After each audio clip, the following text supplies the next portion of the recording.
F1 musim 2023 dibuka dengan sebuah performa yang sangat dominan dari Max Verstappen. Sesuai prediksi, Red Bull memang berada di dalam level yang berbeda dibanding rival-rivalnya dan tidak terkejar sejak start balapan sampai finish. Verstappen dan Sergio Perez mengawali musim dengan sempurna, yaitu mempersembahkan raihan posisi 1 dan 2 di balapan GP Bahrain kemarin. Bagi Max, dia seperti kembali melanjutkan dominasinya di akhir musim lalu dan nampak sangat effortless dalam memenangkan race semalam. Kombinasi mobil RB19 yang sangat stabil dengan talenta Verstappen masih menjadi sebuah kombo yang belum ada obatnya sampai sekarang. Ketika dua podium teratas dikuasai Red Bull, posisi ketiga sendiri dihuni oleh Fernando Alonso yang berhasil meraih podium pada balapan debutnya bersama Aston Martin. Performanya semalam memang layak diapresiasi dan ia sukses memanfaatkan keunggulan kecepatan yang dimiliki oleh mobil AMR23 untuk bisa kunci podium di race pembuka. Sementara itu, meskipun musim sudah berganti, tapi Ferrari tetaplah Ferrari dengan berbagai fenomena ajaib yang mereka punya. Charles Leclerc harus rela gagal finish usai mobilnya alami masalah di pertengahan balapan dan menjadi awal musim yang kurang bagus bagi tim kuda jingkrak ini. Selain beberapa hal yang kami sebutkan barusan, tentu banyak topik menarik yang bisa kami bahas dari race kemarin. So, simak ulasannya sampai habis. Banyak fans yang mungkin bakal mengeluh jika race semalam membosankan karena betapa dominannya Max Verstappen dan Red Bull. Hal ini sudah diprediksi sejak tes pramusim 2 pekan yang lalu, dan memang benar jika faktanya mobil RB19 masih terlalu superior dibanding tim-tim lain.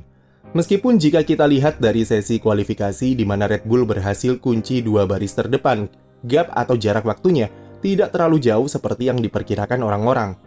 Ferrari hanya di kisaran 0,2 detik lebih lambat. Aston Martin dan Mercedes juga cuma terpaut 0,6 detik saja.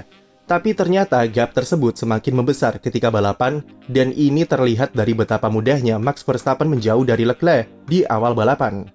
Baru lap kelima saja jarak keduanya sudah lebih dari 3 detik dan pace Leclerc sudah 0,6 detik lebih lambat dari Verstappen.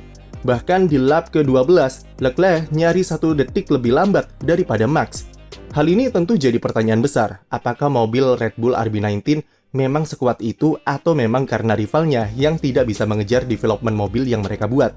Satu-satunya asumsi yang bisa menjawab pertanyaan tersebut adalah, ya memang kombinasi di antara keduanya. Red Bull berhasil membuat sebuah paket mobil yang sempurna bagi kedua pembalapnya, sedangkan Ferrari masih berkutat dengan masalah yang ada di mobil musim lalu. Hal itu membuat Red Bull dengan leluasa menerapkan strategi apapun untuk bisa memenangkan balapan GP Bahrain semalam. Strategi Red Bull bisa dibilang cukup agresif, dengan memasang ban soft di 2 stint pembuka Verstappen dan Perez. Selain karena mereka cuma punya 1 set ban hard tersisa, tapi itu juga untuk memberikan Perez keunggulan, supaya bisa menyalip Leclerc yang sempat naik ke posisi kedua setelah start. Cara ini berhasil, dan Red Bull langsung lakukan mirroring strategi kepada Ferrari di stint penutup dengan memasang ban hard. Setelah strateginya berhasil, Red Bull praktis tidak tersentuh dan bablas kunci posisi 1 dan 2. Dari Red Bull kita beralih ke tim yang menjadi bintang di race semalam, yaitu Aston Martin. Fernando Alonso menjadi buah bibir dengan performa mengesankan yang ia tampilkan di GP Bahrain.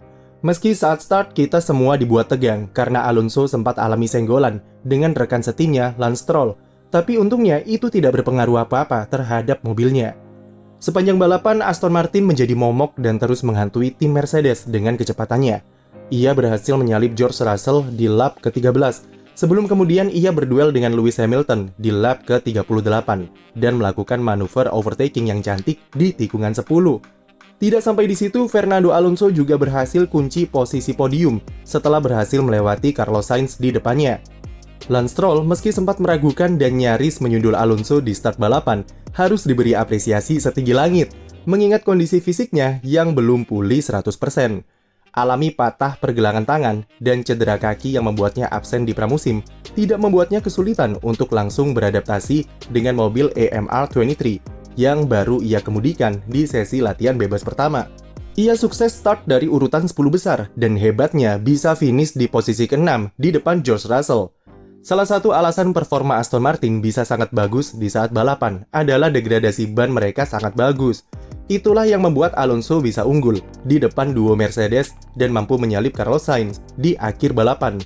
Mobil mereka juga sangat kuat dari sisi pengereman dan akselerasi yang memudahkan pembalap dengan 2 gelar juara dunia ini untuk mendekati lawan-lawannya di sirkuit. Alonso kembali membuktikan ucapannya kalau umur hanyalah angka. Performa semalam sangat menggambarkan betapa ambisius dirinya dan ketika diberi mobil bagus, dia selalu menepati janji untuk memberikan segalanya yang ia punya. Tapi Alonso mungkin tidak akan naik podium jika Charles Leclerc tidak alami masalah mesin. Leclerc harus mengakhiri race lebih awal pada lap ke-41 dan memaksa tifosi kembali gigit jari melihat kenyataan pahit jika Ferrari belum sepenuhnya berbenah musim ini. Mesinnya tiba-tiba mati di tikungan 13 dan sampai sekarang belum dikonfirmasi apa penyebabnya. Masalah reliabilitas ini sudah tercium sejak sebelum race dimulai ketika Leclerc harus mengganti komponen baterai berupa kontrol elektronik dan energy store. Sampai sekarang belum diketahui apakah penyebabnya sama seperti musim lalu atau berbeda. Tapi jika melihat komponen yang diganti sebelum balapan, maka kemungkinan besar ini menyangkut ke masalah kelistrikan. Apalagi mesin Leclerc mati mendadak dan tidak ada asap yang keluar dari engine cover. Yang jelas, hal ini makin menambah kompleks permasalahan yang ada di mobil SF23. Sudah tidak bisa bersaing dengan Red Bull, di tikungan masih belum stabil, lalu degradasi ban masih sangat tinggi. Sekarang ditambah masalah reliabilitas. Aura negatif sudah menyelimuti Ferrari di balapan pembuka, dan tentunya ini bukanlah sesuatu yang bagus. Selain Ferrari, aura negatif juga menyelimuti tim McLaren yang benar-benar hancur lebur di balapan kemarin. Malam kelam McLaren dimulai ketika Oscar Piastri alami masalah ketika lakukan downshift dan harus mengganti setir mobilnya ketika pit stop. Sayangnya ketika setirnya sudah diganti, mesin mobilnya not responding dan tidak bisa menyala karena masalah elektronik. Piastri terpaksa akhiri balapan debutnya lebih awal. Masalah juga dialami oleh Lando Norris, di mana ia harus menjalani balapan dengan 7 kali pit stop. Hal itu karena ia mengalami problem kebocoran pneumatik di mesinnya dan harus masuk pit tiap 10 lap sekali untuk mengisi ulang cairan di sistemnya. Sekali lagi, semua ini adalah akibat dari terlalu pesimis di awal musim sampai tidak terkesan serius dalam mempersiapkan mobil yang problematik. Beralih ke tim lain, ada Valtteri Bottas yang sukses memanfaatkan masuk pit lebih awal untuk lakukan undercut dan akhiri balapan di posisi ke-8. Pierre Gasly meski harus lakoni race pertamanya di Alpine dari posisi juru kunci, tapi strategi 4 kali pit stop yang datang ketika periode virtual safety car berhasil membuatnya finish di posisi ke-9. Posisi poin terakhir dihuni oleh Alexander Albon yang berhasil menahan Yuki Tsunoda di belakangnya untuk koleksi 1 poin bagi Williams di balapan perdana James Vowles sebagai tim prinsipal. Dari tim Haas, Nico Hülkenberg sempat catatkan hasil kualifikasi yang sangat bagus dengan tembus Q3 dan start dari top 10. Tapi karena alami senggolan di lap pembuka setelah start yang merusak sayap depannya, hal itu membuat pace Hülkenberg alami drop secara signifikan, dan dia cuma bisa finish di posisi 15. Esteban Ocon jalani balapan yang sangat membuatnya frustrasi karena mendapat banyak hukuman penalti dari race stewards. Pertama, Ocon mendapat penalti 5 detik karena tidak menempatkan mobil dengan pas di grid box saat start. Kedua, dia kembali dapat penalti 10 detik karena tidak menjalani prosedur hukuman penalti yang sebelumnya dengan tepat.